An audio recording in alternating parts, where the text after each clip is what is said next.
मनपा उपायुक्त यांची गरुड चौक भागात अचानक भेट, स्वच्छतेची केली पाहणी। स्वच्छता विभागाच्या घंटागाड्यांची, स्कॅनरची तपासणी। गंजगोलाई ते गरुड चौक फुटपाथवरील अतिक्रमण हटवण्याचे निर्देश। लातूर प्रतिनिधी। लातूर शहरातील दैनंदिन कचरा संकलन व्यवस्थित होत आहे याची खात्री करण्यासाठी लातूर महानगरपालिकेचे उपायुक्त डॉ. पंजाबराव खानसोळे यांनी सकाळी 8 वाजता प्रत्यक्ष वॉर्ड अचानक भेट देऊन स्वच्छता विभागाचा आढावा घेतला।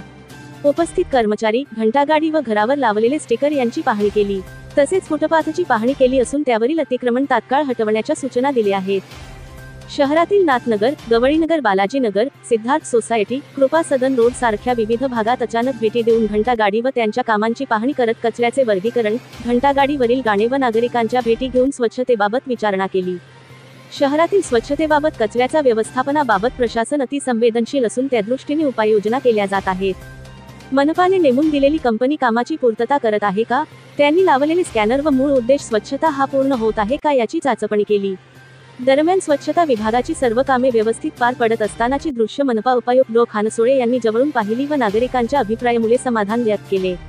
तर गंजगोलाई ते गरुड चौक या रोडवर अतिक्रमण झालेल्या ठिकाणची अतिक्रमणे तात्काळ हटवण्याच्या सूचना संबंधित विभागाला दिल्या आहेत।